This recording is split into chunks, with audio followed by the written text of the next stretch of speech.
Welcome back, family, to the Bennie and Bennie Podcast, where we invest our time in real talk, biblical truth, and everyday wisdom. We appreciate you guys checking back in with us for another great episode of the Bennie and Bennie Podcast, where we invest our time in real talk, biblical truth, and everyday wisdom. I am your host, Bennie Williams Jr.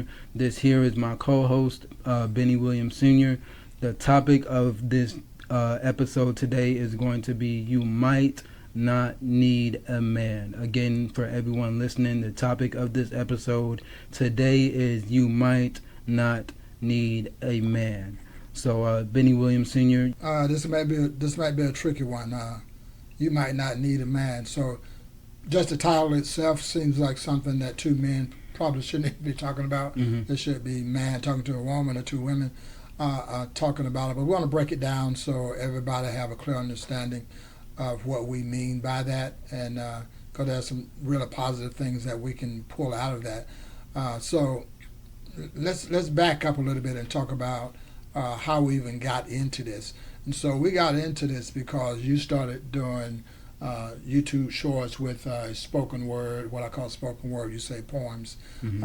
and so we're kind of feeding off of that because this is one of the subject matters that you brought out in one of the poems. So I want to pause for a minute and let you take a look at this. From a man to a woman, you hearing it here first. You might not need a man. You might be doing just fine, and some things they might not understand. So you might not need a man. But you know that feeling that you feel when you on a cool summer beach and your toes hit the sand? I imagine that's what it feels like to have a good man.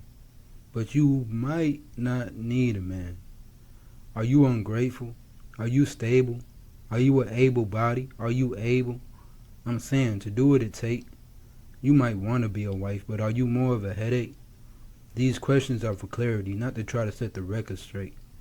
Do you want to be told the truth, or would it serve you better to hear what sounds good to the ear? Maybe you might not need a man. Maybe you want the authority of a man, the responsibility of a child, and the perks of being a woman. Maybe you might not need a man. But sometimes you might want a partner in this dance, someone to hold your hand, to share the chance, to build together dreams and plans, not because you need, but because you can. And in that choice, in that space, find strength, find love, find your place. Because whether alone or hand in hand, you're enough, just as you are, woman, queen, and all that stands. Maybe you might not need a man. Now that you had a chance to look at that, so we're going to dive back in, and we want to talk about why did this subject even come up into your mind about you might not need a man? How did that evolve? So originally the topic or the conversation of this poem kind of came about just kind of dive into the topic of love or the topic of relationships, and kind of doing my best to dissect the subject matter itself of partnership, maybe not needing partnership, and kind of finding out that balance between needing or wanting partnership, and kind of how you carry that, and how you go about needing or wanting that level of partnership. Yeah, so listening to that and watching the video as well, there's a lot you can get out of it, but it highlights this independent side and the partnership side. I think sometimes in society, you can see it on social media, this is kind of like a very trending topic, where you have people that can't separate independence from partnership, and then there's some that can't put those two together. Mm-hmm. And so sometimes you look at it, you think, okay, if this woman, that, since we were talking about women primarily, this woman is independent. She got her own stuff, she got her own car, she got her own house, she can take care of herself. And so a man looking at that can also feel at some point that she's out of reach because she's an independent woman, and as an independent woman, she might not need a man, or she might not need partnership. But I think that whether you're an independent person or not, life requires you or sort of pushes you into that mindset where you need a partner, not necessarily a husband, but someone to hang out with, somebody to travel through life with. I think life can be lonely if you live your life, with this high mindset that I'm independent. I don't need people. I don't need other people. We all need people. We are designed that way. So I think we have to be able to separate the two, and we have to also know that how I defined it might not be how you define it. And so I think, you can't put a blanket statement out there and say, well, if you're independent, these things come with that A, B, C, and D. Okay, if you want a partnership or you don't want a partnership, these come under A, B, C, and D. I think those changes based on the person. For sure, 100%. I would definitely agree. And you said, I kind of forget exactly how you kind of worded it, but you said something like similar to somebody might not want a husband or something like that. And I can agree to the fact that we want partnership. We kind of naturally want partnership. We want that companionship and things like that. And how we see, like you said, how we see companionship or how we see partnership could be different between the two. So when we're speaking about you might not need a man, somebody might need not necessarily a girlfriend. Somebody might not necessarily need a wife. You need a woman. You need partnership in that way. But the difference between a wife, a girlfriend, or just a woman that is there for you in a compassionate way, those look like three different things. So it's different ways to, like you said, that you can look at it and see, well, it looks companionship or partnership looks like this to this person, and it can look similar or different to this person for different reasons. And just when dealing with relationships and being able to contribute something to one another to where you're adding value, it's kind of a slippery slope with finding out that equal balance of independence, of not just independence, but of partnership itself, independence and partnership. And so I think, picking back off of that, so I think it's very important that we separate need versus want. When your mom and I raising you guys, I wanted to make sure that my kids, you, especially your sisters, understood that they could be independent, and meaning that they can take care of themselves without a male presence. And you the same way, but the main focus was on your sisters in this environment. And so, and I'm proud of that when I see them now and I see them blossoming their careers and things like that. And then we can kind of pat ourselves on the back. Okay, we did a good job in this area, because they have the ability financially, mentally and physically, to take care of themselves without their husbands. So I think we need to know that, okay, so they're independent women, but they're still in a partnership. Yeah. That works for them. Your mom was a very independent woman, but the partnership that we have has worked for us. And so I think even with the word partnership, that's defined based on the individual you talk to. Yeah. Because you can talk to 50 different people, and they may give you 20, 30 different answers on what they view partnership as. Okay, for me, it's marriage. For you, it may just be a girlfriend. But it's different for every one or two individuals. Absolutely, for sure. It's definitely different from for each individual, and different perspectives and ways to kind of look at it, for sure. Another key topic that I did want to touch on was something that I recently just discovered, called the I think they label it the headache test, which is basically just kind of, as far as my understanding is, whether or not that you are honestly and truly ready for partnership. And like we're saying, partnership can be defined in different ways, but however it is that you define it, whether or not you are ready for something like that, for a partnership. And when dealing with partnership or deciding whether or not that you are or are not ready for partnership, in partnership itself, are you bringing value to that partnership? Are you bringing peace to that partnership, or are you causing more of what the whole headache test is? Are you causing more of a headache? Are you causing more drama, more complications, more setbacks? Because yeah, we can put ourselves in a space of, yeah, we want partnership, yeah, we want this, that, and the third from a woman, or yes, this woman wants this, that, and the third from a man. And then that's when okay, so you've gotten to a point where you can accept that you do want partnership, independent or not independent. You know you've accepted the fact that partnership is something that you want. Are you mentally, or I can't say physically, maybe just mentally and just kind of overall ready for what partnership takes, because regardless of how independent or non-independent you are, the partnership is a team thing. It's an effort that takes more than one person. It's not a one-sided thing. So with partnership, you need to, once you've not admitted, but once you've gotten yourself to a point where you're accepted, yes, I do want partnership. Now the next step is to kind of pull out those key points of whether or not you are actually truly ready for that partnership.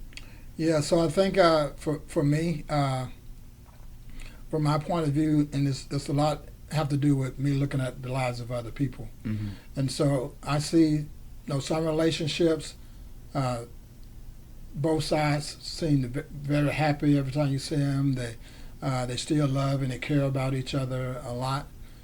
But then there are those relationships that I have seen from afar that always seems chaotic. Something's always going on. It's one headache after another headache. It's drama after drama. And I think you need to define, here's the thing, I think you need to define what you want in a relationship. Okay, I'm independent, but I want to partner with someone. I want someone in this thing called life with me. And so I think once you set that foundation within yourself, those are the type of people that are going to be drawn to you.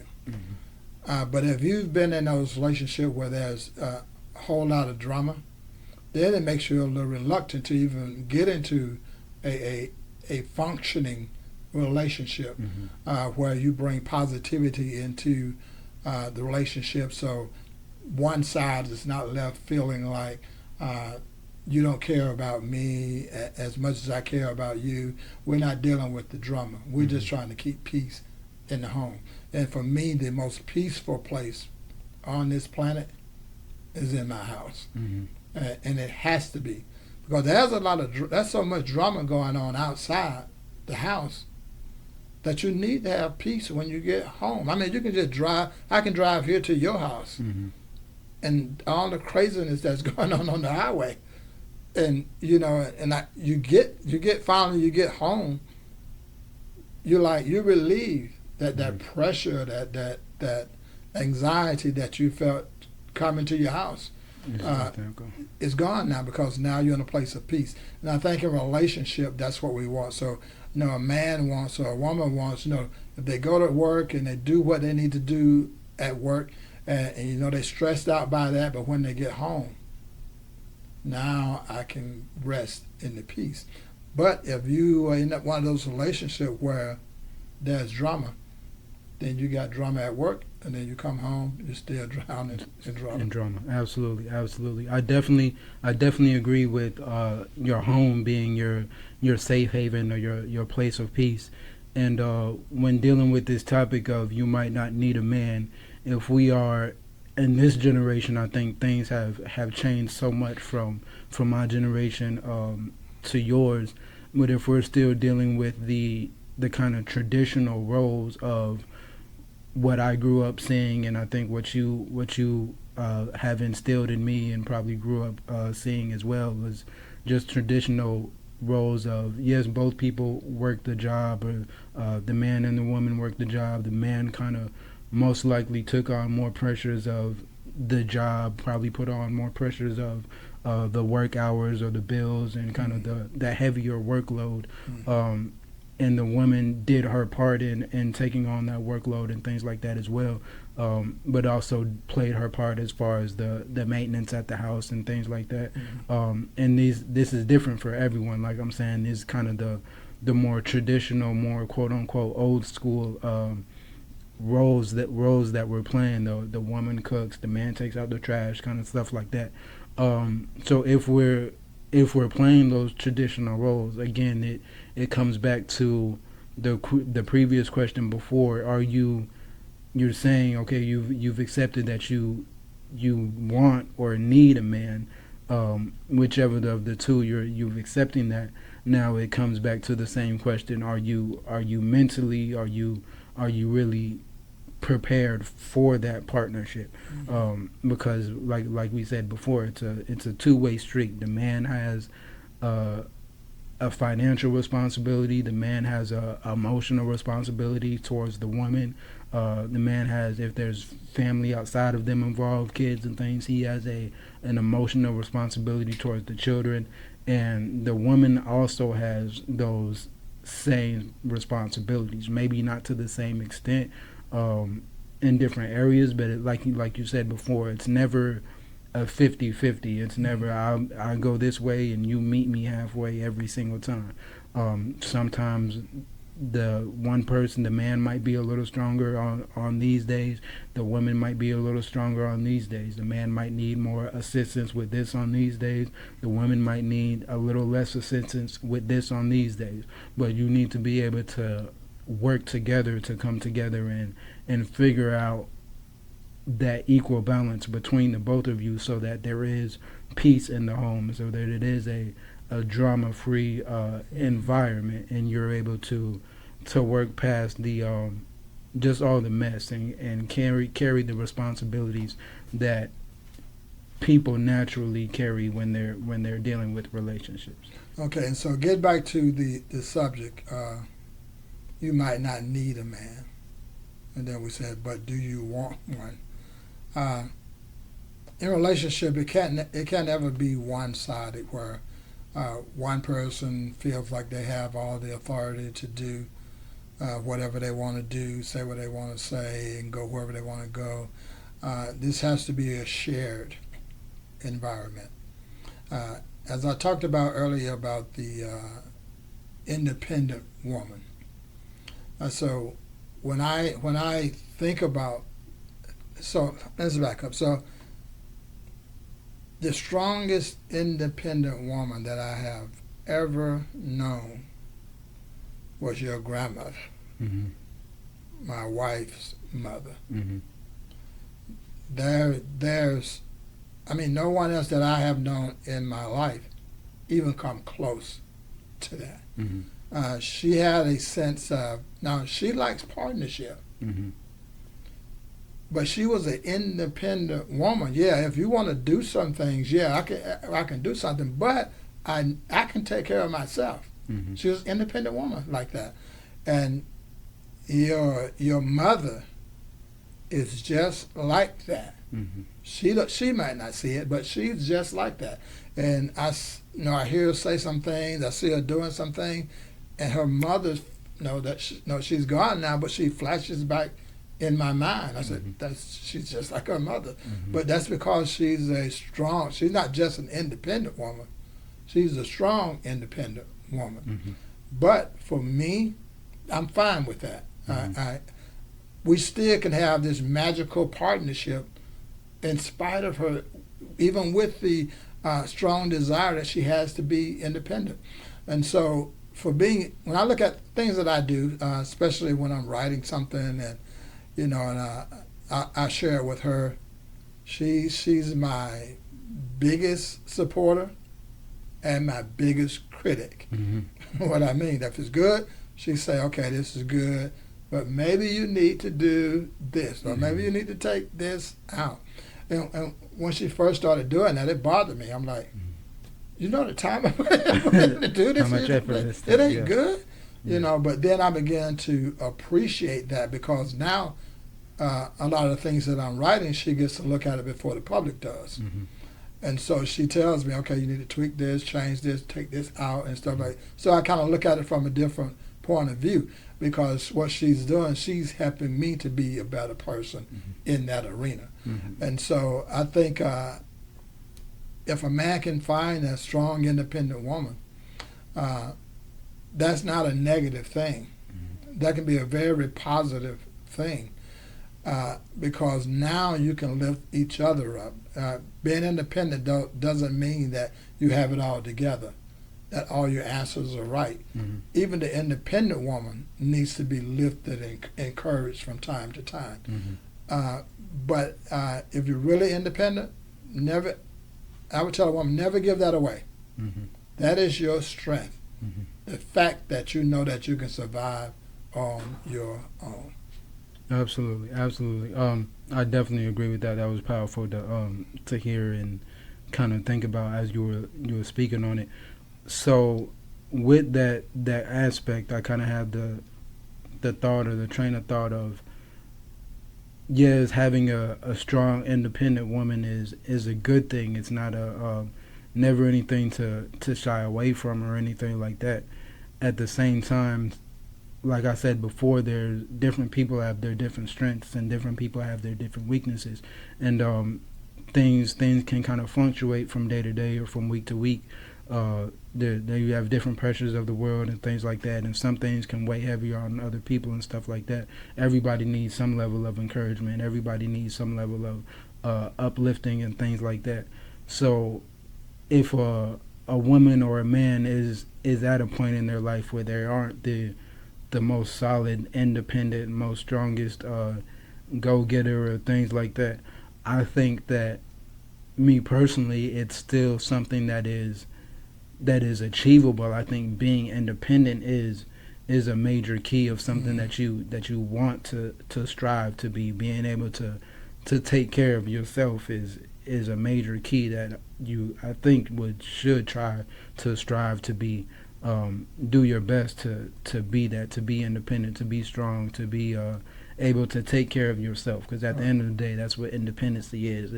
It's the ability to take care of yourself. Right. So definitely shoot for that. Definitely shoot for a partner that has that, man or woman.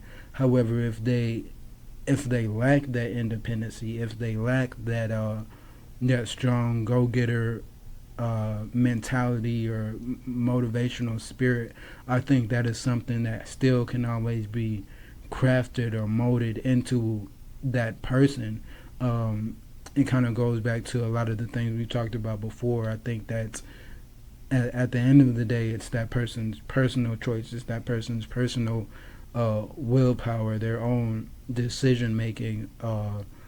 And with dealing with a partner, you want a partner that can help pull that out of you. You want a partner that can better you, not just for your own sake, for your own selfish purposes, to be always doing things for you and bettering yourself in that way, but pull out the best values and characteristics in your own self. So I'm saying that for the viewers that are watching, that if you are somebody that isn't fully, substantially independent, and independency is the ability to take care of yourself, and maybe you fall short on bills here and there. Maybe you pay bills late, or maybe you don't have your own transportation, or whatever the case may be. It's always, I think, from my perspective, a possibility for growth, a possibility for you to be able to successfully stand on your own 10 feet and on your own 10 toes.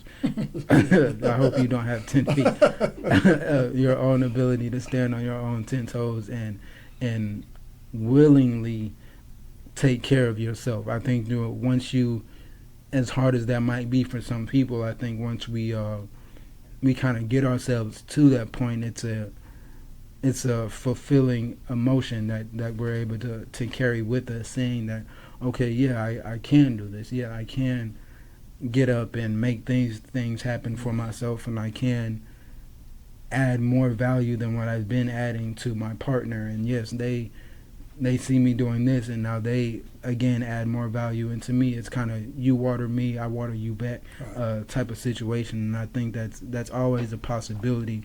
Like I'm saying, it's just about that person's individual willpower, their individual decision making, and whether or not they have a partner that helps pull that out of them.